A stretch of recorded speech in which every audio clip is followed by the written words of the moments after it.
Bapak, Ibu, saudara-saudari yang terkasih, pada hari ini saya akan mengulas perikop kitab suci dari 1 Samuel bab 1 ayat 1 sampai 28 dengan tema peran orang tua dalam mendidik anak secara Alkitab dan subtema panggilan anak dan nazar orang tua. Dari perikop ini dapat kita pelajari beberapa tokoh. Yang pertama yaitu Elkana. Elkana ini adalah seorang laki-laki dari pegunungan Efraim, yang mana Elkana ini mempunyai 2 orang istri. Istri yang pertama bernama Hana, dan istri yang kedua bernama Penina.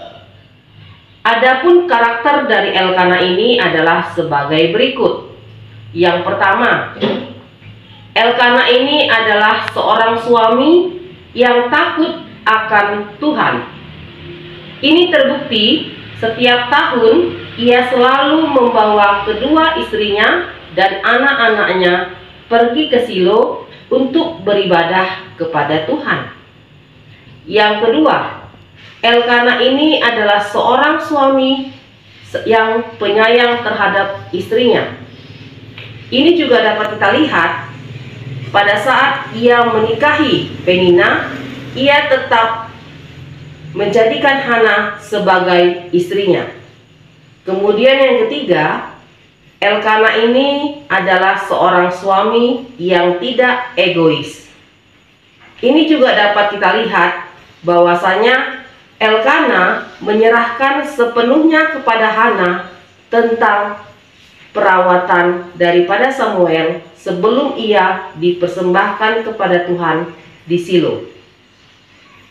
Tokoh yang kedua yaitu Hana. Hana ini adalah seorang istri dari Elkana, di mana Hana ini juga ibu dari Samuel. Adapun karakter dari Hana adalah sebagai berikut. Yang pertama, Hana ini orangnya tidak iri hati. Ini dapat kita lihat pada saat Elkana hendak pergi ke Silo, di mana Hana hanya mendapat 1 bagian dibandingkan dengan Penina. Kemudian Hana ini orangnya tidak pendendam. Mengapa? Karena setiap kali Penina menyakiti hati si Hana, Hana tetap berdoa kepada Tuhan. Hana tidak melaporkan semua perbuatan yang dilakukan oleh Penina terhadap dia. Kemudian yang ketiga, Hana ini orangnya sangat sopan. Ini juga terbukti pada saat Imam Eli yang memikirkan bahwasanya Hana ini adalah seorang wanita yang mabuk.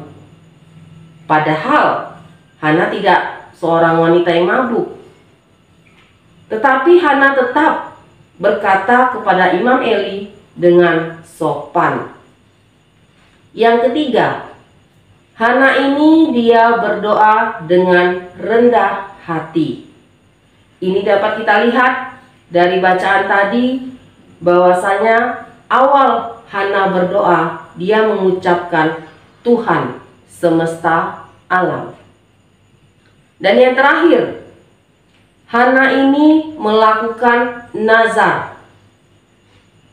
Setiap tahun Hana meminta kepada Tuhan di Silo bahwasanya jika Tuhan memberikan dia seorang anak laki-laki, ia akan berjanji akan mengembalikan anaknya tersebut kembali kepada Tuhan. Tokoh yang ketiga yaitu Penina. Penina ini adalah istri kedua dari Elkana. Adapun karakter dari Penina yaitu dia seorang wanita yang iri hati dan suka cemburu terhadap Hana. Mengapa?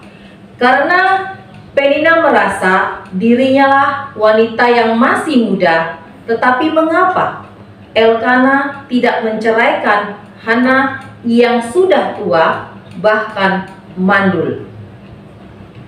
Tokoh yang keempat yaitu Imam Eli. Imam Eli adalah seorang imam yang bertugas di Shilo. Karakternya yaitu orang yang suka menerka-menerka, padahal kenyataannya berbeda. Ini dapat kita lihat pada saat Hana sedang berdoa di Shilo. Hana berdoa di dalam hati, tetapi bibirnya memat-kamit. Imam Eli mengira Hana sedang mabuk, padahal kenyataannya Hana sedang berdoa. Bapak, Ibu, saudara-saudariku yang terkasih, dari beberapa tokoh yang telah kita dengarkan tadi, dapat kita tarik kesimpulan, walaupun Elkana itu mempunyai 2 orang istri, Elkana tetap dan berusaha untuk menjadi suami yang terbaik bagi istri-istrinya. Begitu juga Hana. Hana tetap tegar. Dia mencurahkan semua isi hatinya kepada Tuhan.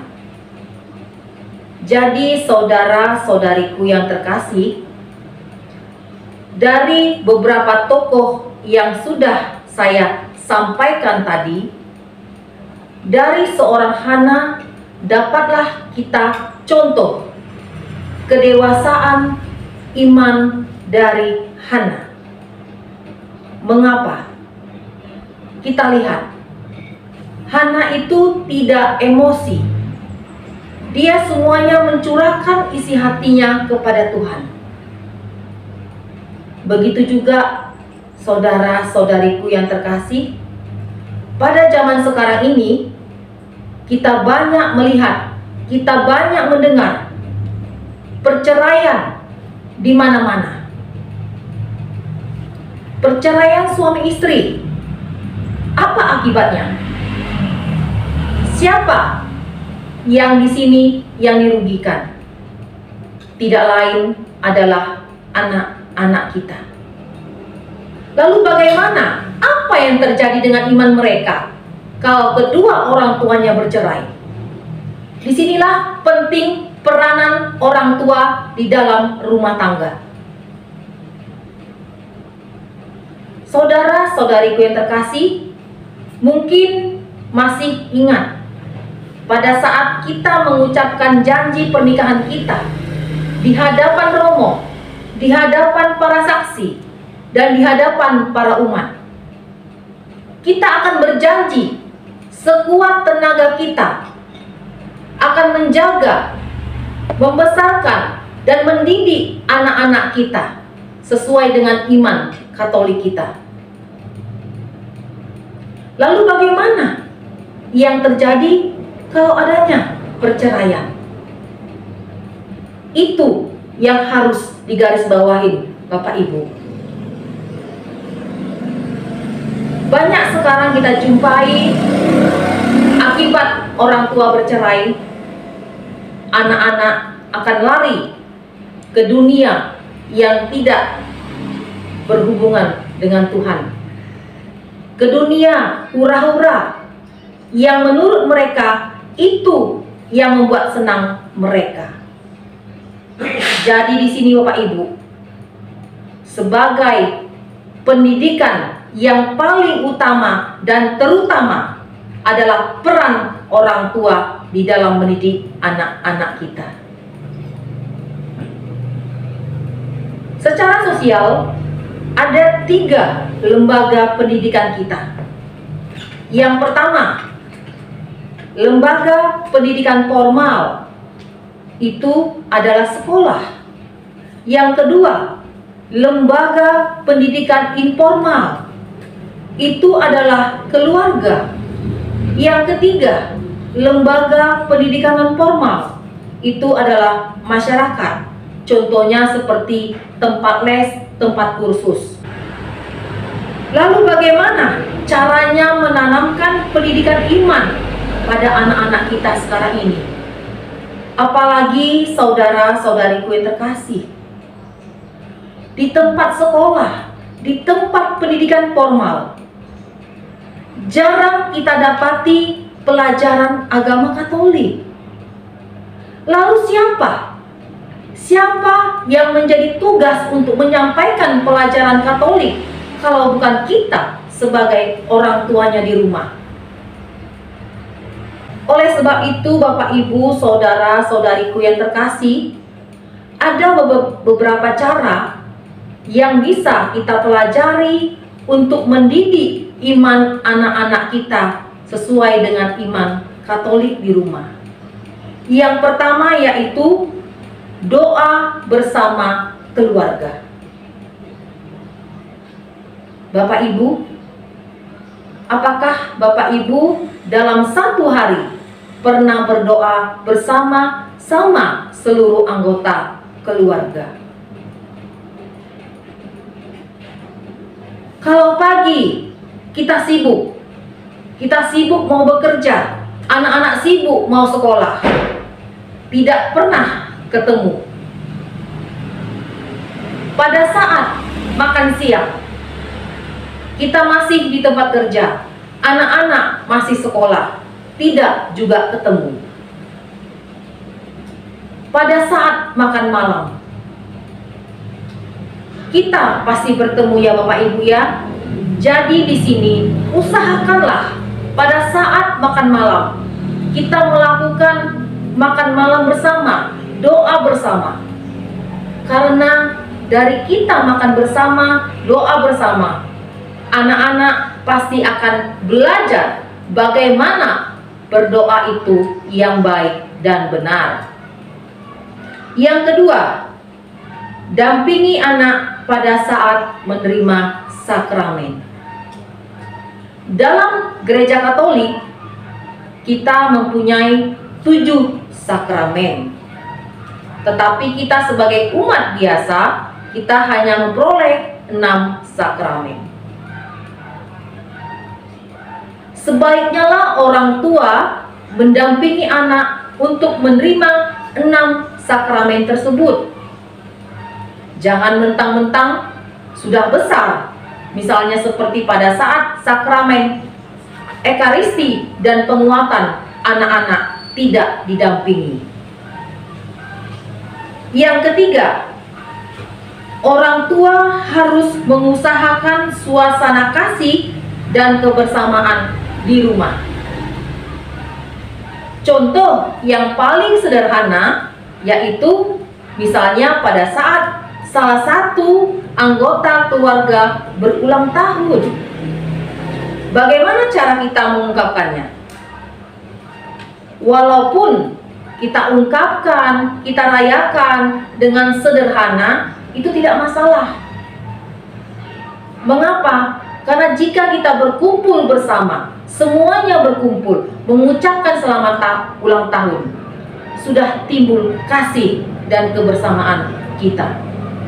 Begitu juga pada saat anak-anak kita menerima rapot dari sekolah, anak-anak mendapat juara, walaupun bukan juara 1, kita tetap memberikan pujian kepada mereka. Mengapa? Sehingga akan timbul kepada si anak bahwasanya aku harus lebih baik lagi dari hari ini. Akhirnya, marilah kita seperti Hana yang sungguh-sungguh berdoa kepada Tuhan. Tuhan Yesus memberkati kita. Amin.